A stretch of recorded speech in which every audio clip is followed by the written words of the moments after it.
19h, bonsoir à toutes et à tous, c'est l'heure de votre journal et sans plus tarder les titres de l'actualité. Retour sur l'inauguration de la 55e édition de la Foire internationale d'Alger hier par le président de la République qui a salué les progrès réalisés par les entreprises nationales. Plus de 700 exposants nationaux et étrangers représentant une vingtaine de pays participent à cette foire. Nous évoquerons par la suite Agrodiv qui produit plus de 2 millions de quintaux de produits de large consommation par an. Le groupe joue un rôle stratégique dans la couverture des besoins nationaux en produits alimentaires.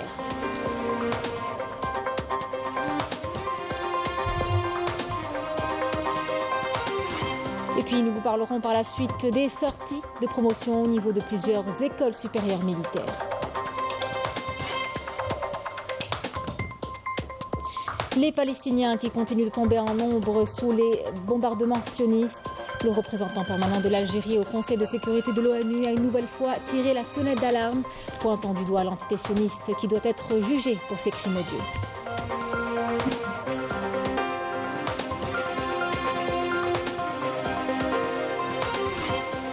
Journée nationale du tourisme, halte au village touristique de Tipaza pour promouvoir les richesses et le potentiel touristique de cette région côtière. L'occasion de sensibiliser le public à l'importance de préserver notre environnement. Mesdames, Messieurs, bienvenue à vous. La 55e édition de la Foire internationale d'Alger qui se tient au Palais des Expositions a été inaugurée hier par le président de la République, Abdelmadjid Tebboune. Plus de 700 exposants nationaux et étrangers représentant une vingtaine de pays participent à cette FIA. Le président de la République a salué les progrès réalisés au courant de ces dernières années par les entreprises nationales. La synthèse avec Kemal Barba.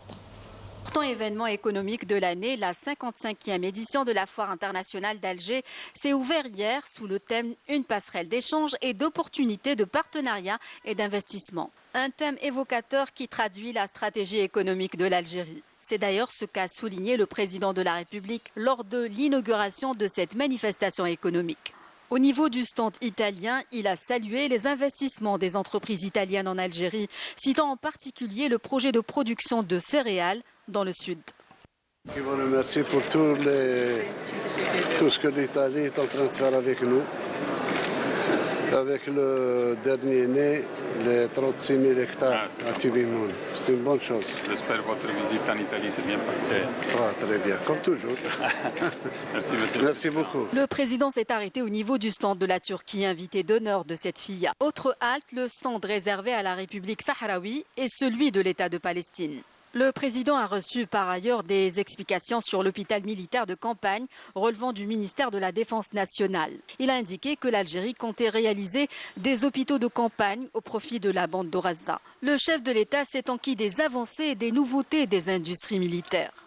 Toujours au niveau du stand de l'établissement central de construction relevant du MDN, le président a invité cet établissement à participer à la réalisation du village minier prévu à Garage Billet.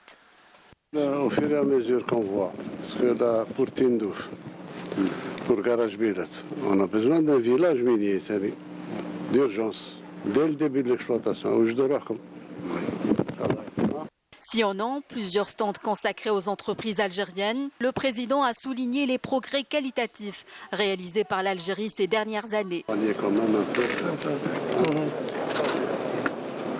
Donc il faut arriver à une production nationale au moins de 2,5 millions, 3 millions de tonnes de graines qu'il faut triturer à Koutama. Et à ce moment-là, on n'a plus de restrictions pour l'exportation de l'huile.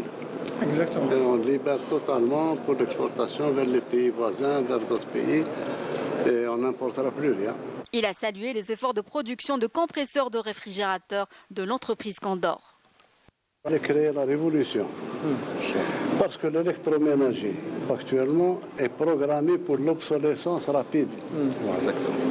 Et c'est pour ça que le produit intact, les Algériens vont l'acheter, parce qu'ils ne tombent pas en obsolescence.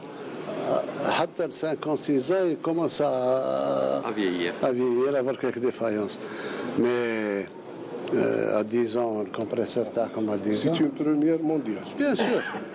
Ils vont le critiquer, parce que vous leur tuez des chaînes de production.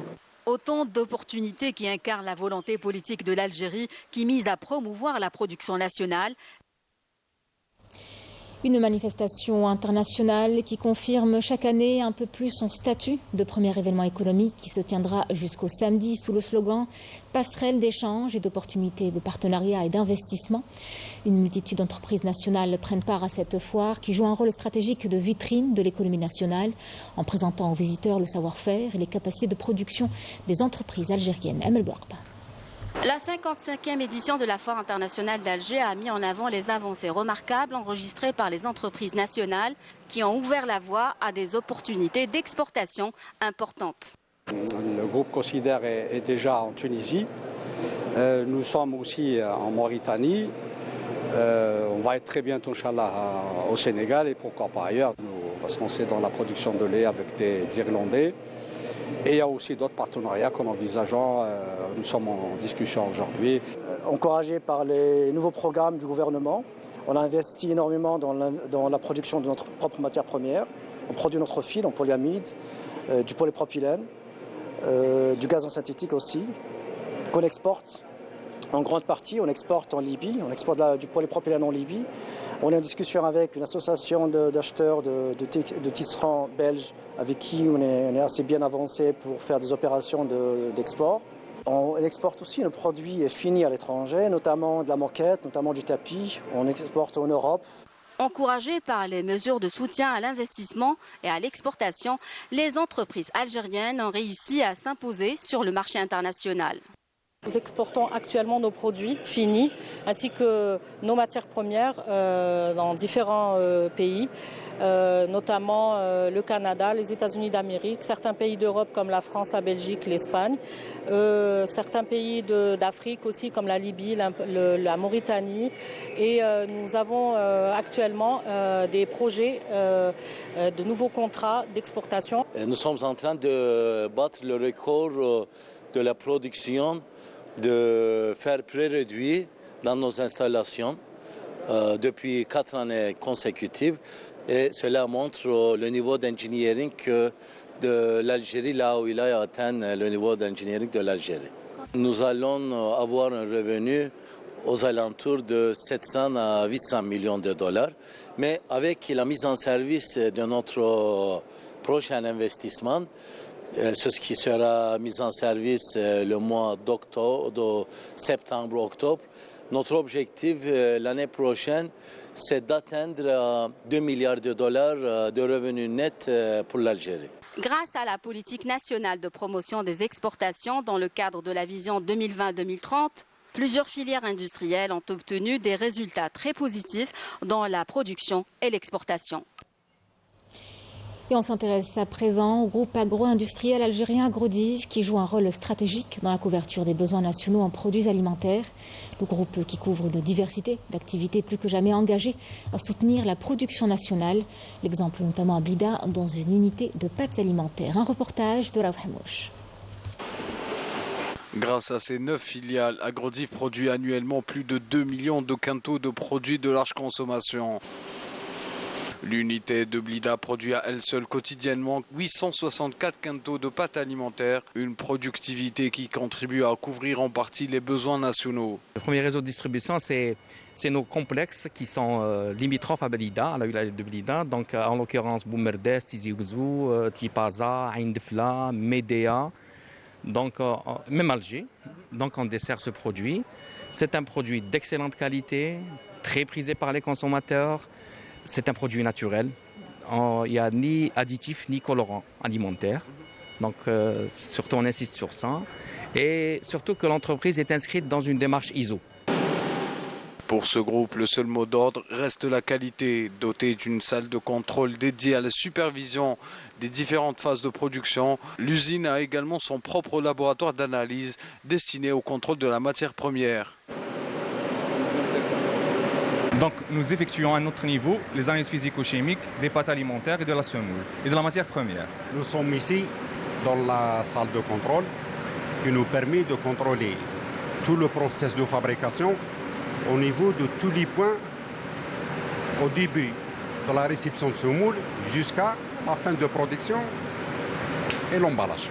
Depuis la modernisation de tous les équipements de cette unité, les machines tournent à plein régime. Aujourd'hui, Agrodiv s'est même doté d'un matériel de haute technologie destiné à déterminer le poids des grains et le taux des impuretés.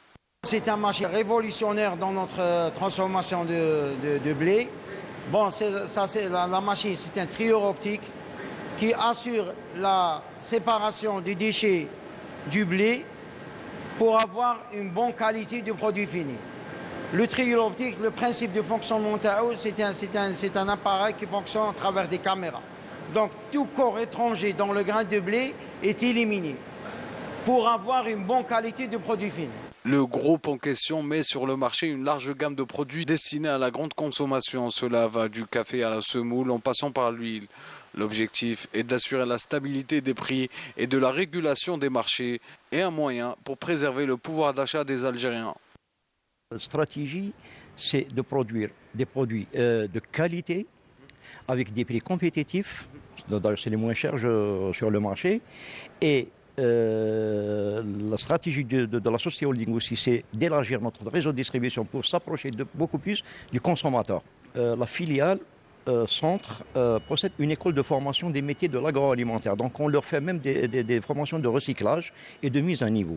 Il faut dire que le secteur de l'industrie de transformation agroalimentaire, qui revêt une importance capitale, a réussi à assurer la sécurité alimentaire pour plusieurs aliments de large consommation, approvisionner le marché national et réduire le coût d'importation. En 2023, selon les données de la douane algérienne, il y a eu plus de 319 millions de dollars d'exportation. Et je précise toujours qu'il y a une évolution de 74% entre 2022 et 2023. Ça veut dire que la dynamique est liée. Il suffit de maintenir le cap en matière de maîtrise de l'outil de production, de maintenir le process d'exportation et qu'il y ait un ensemble d'aides et de synergie entre les différents acteurs. Grâce à leurs efforts, les entreprises agro-industrielles, à leur tête le groupe Agrodiv, sont parvenues à booster considérablement la croissance de l'industrie de transformation, qui a atteint près de 62% en 2023. Le Premier ministre Nadel Arbaoui a reçu un appel téléphonique du Premier ministre, ministre des Affaires étrangères et des expatriés de Palestine, Mohamed Mustafa, qui lui a transmis les salutations et la reconnaissance du président de l'État de Palestine, Mahmoud Abbas, à son frère, le président de la République, Abdelmadjid Tebboune, pour ses efforts inlassables dans la mobilisation du soutien international en faveur de la cause palestinienne, notamment au Conseil de sécurité et de recouvrement par le peuple palestinien de ses droits légitimes. Le Premier ministre palestinien a également fait part des remerciements de la gratitude des dirigeants et du peuple palestinien au président de la République pour sa décision de versement de la deuxième tranche de la contribution de l'Algérie au budget de l'autorité palestinienne au titre de l'année en cours pour atténuer les souffrances du peuple palestinien et renforcer sa résilience face à l'incessante agression sioniste. À la demande du président de la République, le ministre des Affaires étrangères et de la communauté nationale à l'étranger, Ahmed Attaf, est arrivé à Vienne, en Autriche, en visite officielle. Le programme comprend 2 volets, à savoir les relations entre l'Algérie et les différentes organisations internationales basées à Vienne, ainsi que les relations de partenariat économique et le dialogue politique entre l'Algérie et l'Autriche. Ahmed Attaf devrait s'entretenir avec des responsables de différentes agences et organisations.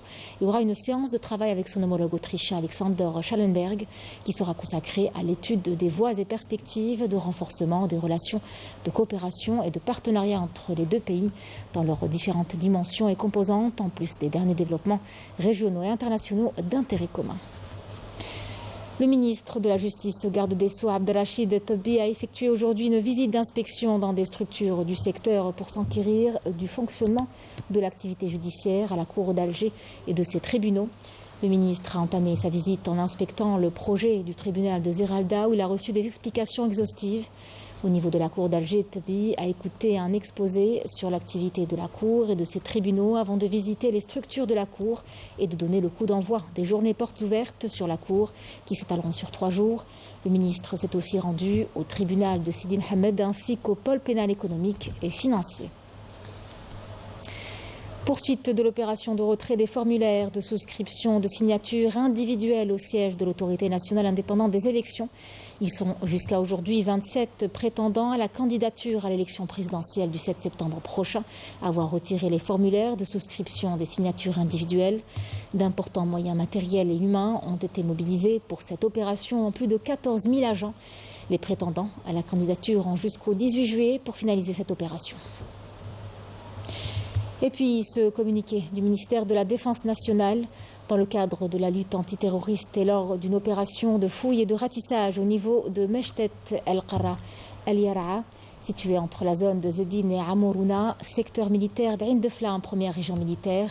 Un détachement de l'armée nationale populaire a abattu hier le terroriste B. Mustafa, dénommé Khaled Mazen, qui avait rallié les groupes terroristes en 2007. Le terroriste avait en sa possession un pistolet mitrailleur de type Kalachnikov, un chargeur garni de munitions, une paire de jumelles et divers objets.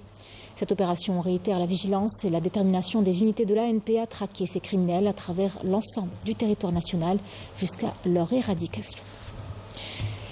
À l'école militaire polytechnique de Borj El-Bahri, Abdelrahman Taleb, 4 sorties de promotion ont été baptisées en hommage au shahid Djoudi Ammar, un établissement dans lequel les diplômés ont suivi des formations d'un haut niveau d'instruction dans le domaine des sciences et techniques de l'ingénieur. Marim Danis.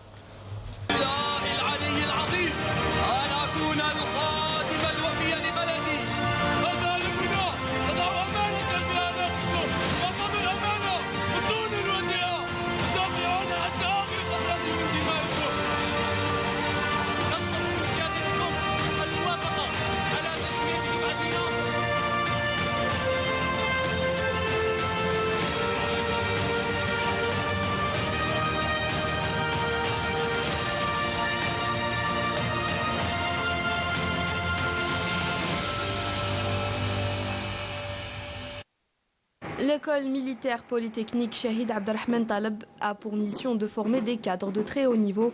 Elle dispense des formations de graduation et de post-graduation dans les sciences et techniques de l'ingénieur.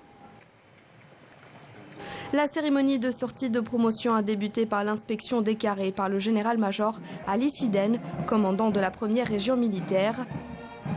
Par la suite, le général-major, le commandant de l'école, a prononcé une allocution dans laquelle il a abordé les principaux axes de la formation permettant de forger des compétences militaires grâce à la formation de haut niveau dispensée par un corps enseignant chevronné. أيها المتخرجون إن تأديتكم للقسم الشريف اليوم يجب أن يكون لكم بمثابة النبع الصافي تنهلون منه مبادئ الوفاء والتضحية وصيانة المصالح العليا للبلاد في كل الظروف والأحوال. Après la prestation de serment, il a été procédé à la remise des diplômes et des grades aux lauréats.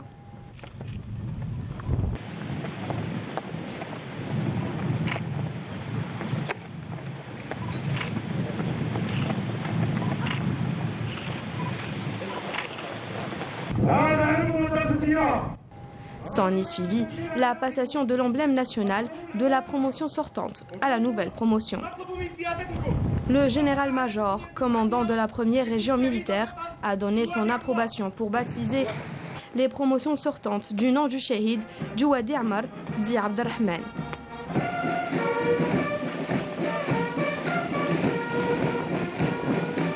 La cérémonie s'est poursuivie par une parade militaire exécutée par les élèves stagiaires, durant laquelle ils ont fait preuve de maîtrise et de cohérence, reflétant le haut niveau d'instruction qu'ils ont reçu.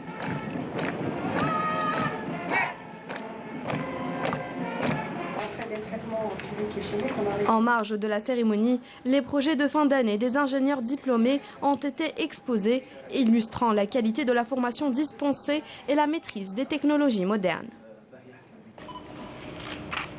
Au terme de la cérémonie, la famille du shahid a été honorée.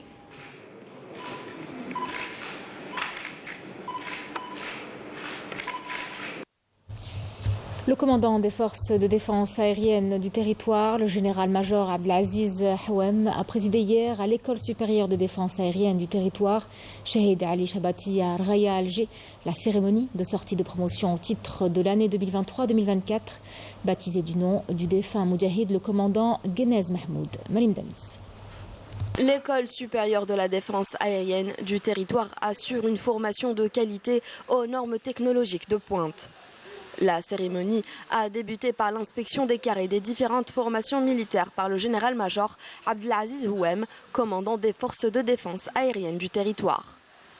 Le commandant de l'École supérieure de la défense aérienne du territoire a prononcé une allocution dans laquelle il a souligné l'importance du système de formation suivi par les diplômés ainsi que les connaissances scientifiques et militaires acquises tout au long du cursus.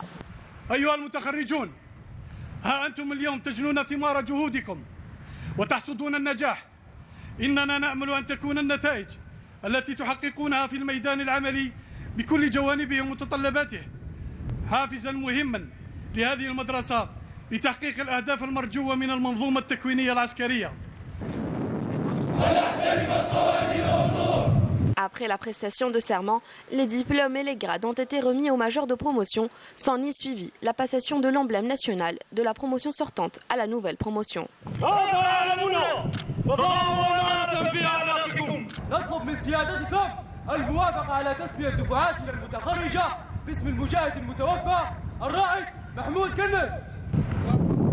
Le général-major, commandant des forces de défense aérienne du territoire, a donné son approbation pour baptiser les promotions sortantes du nom du défunt Moudjahed Guinnez Mahmoud.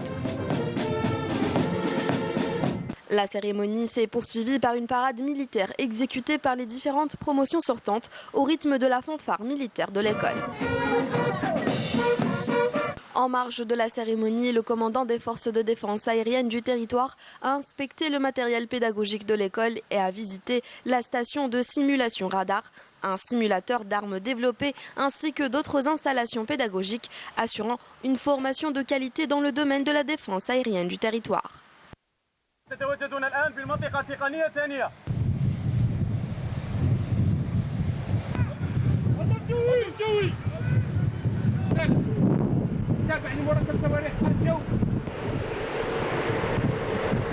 Par ailleurs, le commandant des forces de défense aérienne du territoire a visité les différents pavillons du musée de l'école. Au terme de la cérémonie, la famille du Moudjahed Guinnez Mahmoud a été honorée par le général-major qui a procédé à la signature du livre d'or de l'école.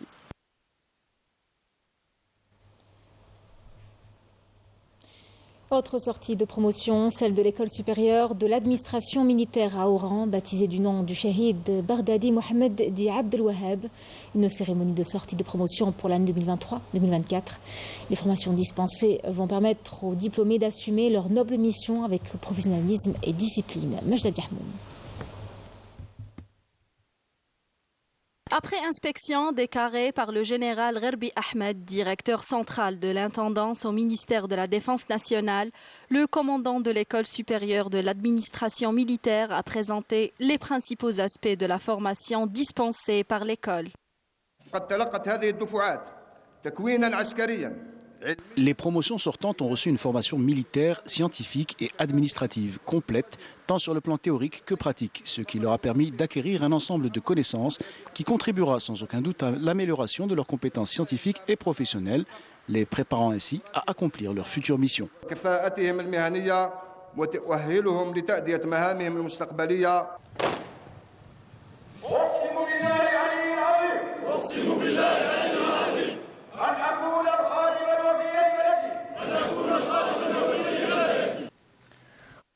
Après la prestation de serment, les diplômes et les grades ont été remis aux lauréats. S'en essuie la passation de l'emblème national à la nouvelle promotion.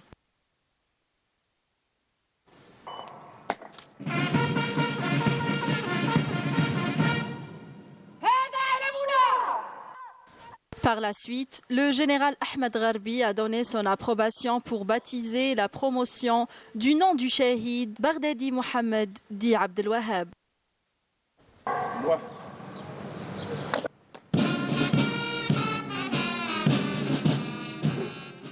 La cérémonie de remise des diplômes a été marquée par des démonstrations militaires et sportives reflétant le haut degré de formation des promotions sortantes.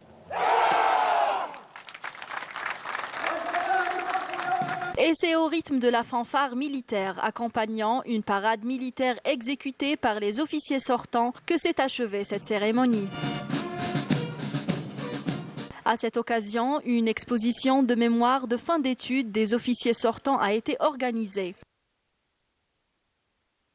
Un hommage a été rendu à la famille du Shahid Baghdadi Mohamed dit Abdel Wahab, dont la promotion sortante porte le nom.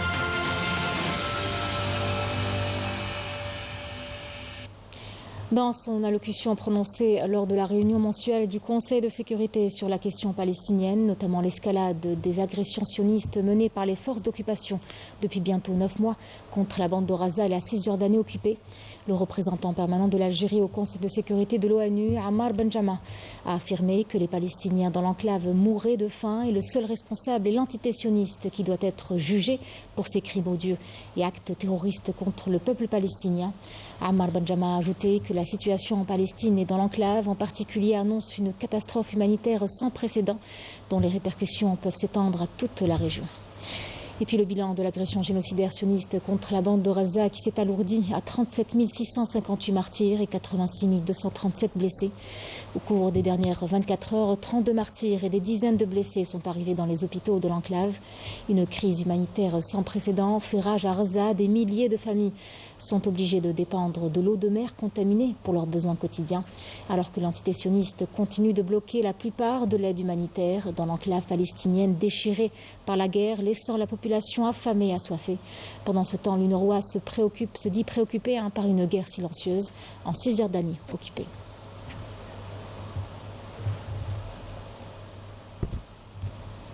Revenons chez nous, en Algérie, où nous célébrons la journée nationale du tourisme. Et c'est au village touristique de Tipaza qu'on vous emmène. Une halte pour promouvoir les richesses et le potentiel touristique de cette région côtière via la présentation de produits du terroir et d'activités de pleine nature. Et au-delà de ces atouts touristiques, c'était l'occasion de sensibiliser le public à l'importance de préserver notre environnement. Un reportage de Saïda Mayouf.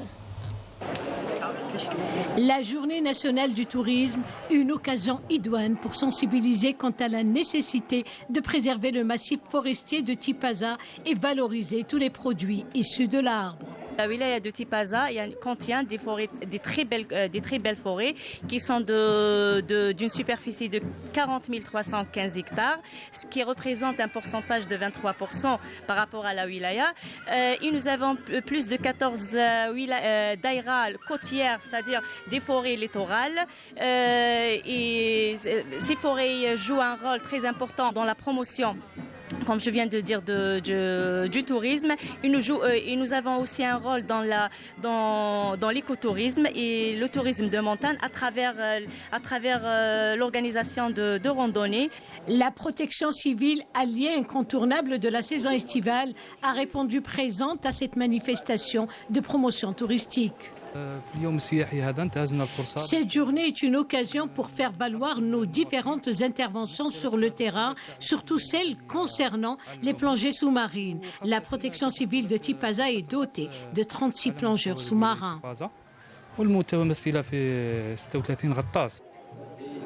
Artisanat et produits du terroir sont également à l'honneur dans cette manifestation visant à booster le tourisme domestique.